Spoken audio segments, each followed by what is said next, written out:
어쩜 이렇게 시간이 안 가는지 정말 버스 안에서 고잉 이불 속에서 고잉은 언제나 너에게 고잉. Assalamualaikum warahmatullahi wabarakatuh. Perkenalkan, nama saya Gevira Kalisa. Saya berasal dari kelas Pendidikan Ekonomi 3D. Nah, pada kesempatan kali ini, saya akan membuat video analisis terkait tentang materi The Puzzle of Motivation. Nah, yang dimana ini adalah memenuhi tugas UAS pada mata kuliah Profesi dan Etika Keguruan. Nah, pada kesempatan kali ini, saya akan mengangkat tema dari video tip yang akan dianalisis, dan tema tersebut adalah The Puzzle of Motivation. Nah, secara temanya itu sudah tercantum kan sebuah motivasi. Nah, pasti teman-teman di sana akan sudah tahu lah apa itu yang dimaksud dengan motivasi. Nah, pada kesempatan ini saya akan menganalisis terkait video yang dibawakan dari YouTube Kids yang dimana mengangkat tema The Puzzle of Motivation. Nah, yang pertama itu motivasi. Motivasi itu lebih kita kenal sebagai sebuah dorongan kepada individu untuk mencapai hasil atau keinginan yang dia inginkan. Nah, ternyata motivasi itu berasal atau penting yang dimana harus adanya inisiatif dari diri tersebut, dari dalam diri individu tersebut. Maka dari itu inisiatif dari diri individu itu sangat penting atau hal terpenting dalam meningkatkan motivasi bagi individu tersebut. Nah, di dalam motivasi atau ingin mencapai sebuah tujuan tentu atau di dalam dunia lah, itu tidak ada yang tidak mungkin kan.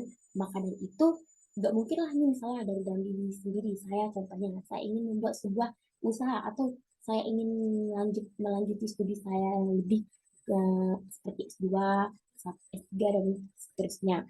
Maka tentu saya harus memotivasi diri saya dengan adanya inisiatif dari diri saya untuk maju atau ingin mengupgrade diri saya untuk maju ke depannya.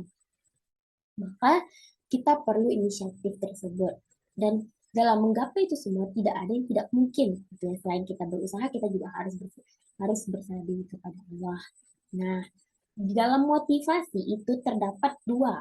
Motivasi itu terbagi menjadi dua ya teman-teman. Yang pertama itu motivasi dari dalam diri individu dan motivasi dari luar individu. Nah, kita akan membahas terlebih dahulu dari luar individu. Dari luar, tentu terbayangkan dari luar diri individu itu salah satu contohnya itu seperti lingkungan pekerjaannya, lingkungan sekolahnya, lingkungan atau pergaulan-pergaulannya, atau lingkungan sosial di masyarakatnya. Di situ kita secara tidak langsung akan menemukan motivasi atau dorongan terhadap apa sih yang akan harus kita lakukan ke depannya.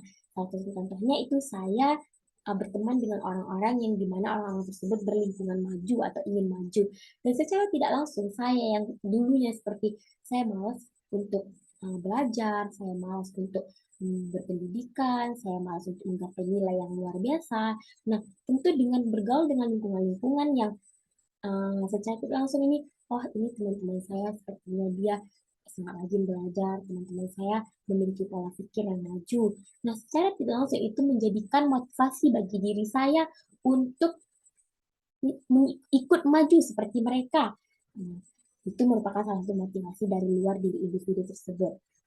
Dan kalau kita selanjutnya kita membahas dari dalam. Dari dalam itu merupakan dari dalam diri individu tersebut atau inisiatif lah seperti yang saya katakan pada awal video, itu inisiatif dari dalam diri individu tersebut.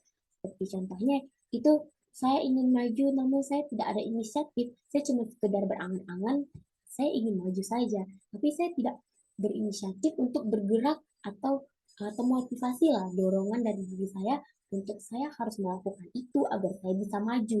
Nah, itu merupakan hal yang tidak bisa. Dan itu bukan merupakan solusi, namun hanya saja itu menjadikan menimbulnya masalah atau kesalahan-kesalahan yang baru dari diri individu tersebut.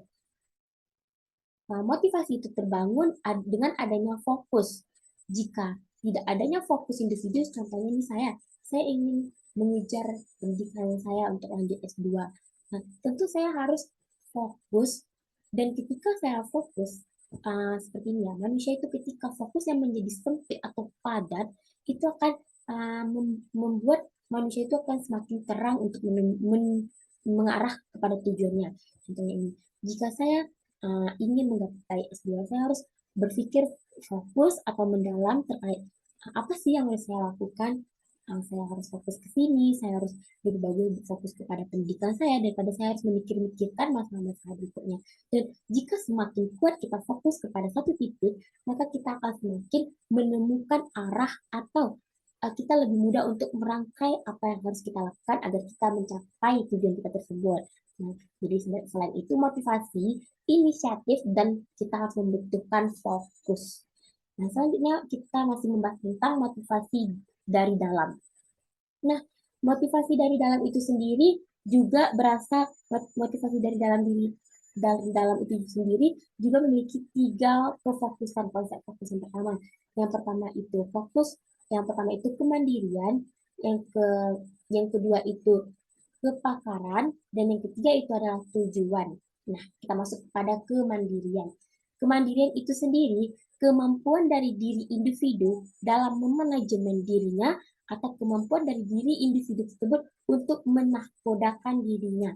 Kebanyakan orang pada saat ini ia tidak mampu memanajemen dirinya. Contohnya ia lalai, seperti pada zaman sekarang. Contohnya nih seperti saya misalnya, itu saya selalu berfokus pada dunia gadget atau dunia media sosial sehingga saya lupa pada tujuan saya untuk belajar atau sebagai mahasiswa itu apa, saya lupa. Maka dari itu di situ dapat kita lihat bahwa saya tidak mampu manajemen diri saya.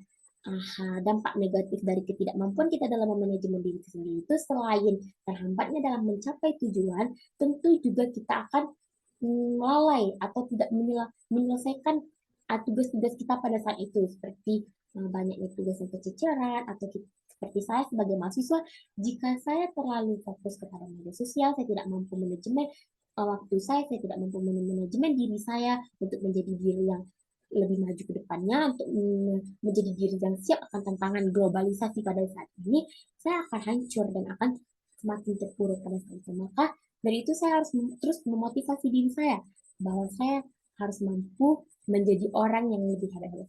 Jika orang di luar sana mampu hebat, mengapa saya tidak bisa? Maka saya harus terus menggali motivasi diri saya. Salah satunya saya harus mampu memanajemen diri atau menahkodakan diri saya atau memimpin diri saya untuk terus berkembang atau maju. Nah, selanjutnya itu kesepakatan. Nah, kepakaran itu merupakan hasrat ingin berjuang atau hasrat ingin maju. Itu tentu harus ada pada diri individu tersebut. Nah, salah satu contohnya itu kita nih, jika kita ingin membuka usaha, tentu kita adalah motivasi pertamanya itu atau tujuannya ingin mendapatkan sebuah keuntungan yang besar. Nah, dalam ingin mencapai keuntungan yang besar tersebut, tentu kita harus memiliki hasrat atau semangat dalam mencapai tujuan tersebut. Nah, oleh karena itu pentingnya kepakaran dari dalam diri. Nah, selanjutnya itu yang ketiga, tujuan. Dalam mencapai tujuan nih adalah motivasi atau kerinduan dari diri individu untuk menggapai hasil atau tujuannya. Nah, seperti tujuan tadi.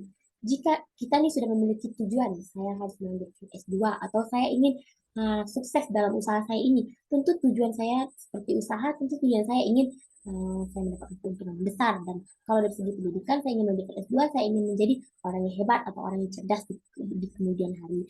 Maka dari itu, kita harus memiliki motivasi atau sebuah kerinduan ingin terus berkembang dan terus berusaha. Nah, 3 konsep terpenting dalam motivasi dari dalam dan sangat berpengaruh. Itu yang tadi, pertama kemandirian, dan yang kedua itu kepakaran, dan yang ketiga itu ada tujuan atau kerinduan ingin terus menggapai hasil atau tujuan yang kita capai. Nah, sekian video dari saya terkait tentang analisis the puzzle of motivation. Saya akhiri apabila ada salah kata, saya mohon maaf. Assalamualaikum warahmatullahi wabarakatuh.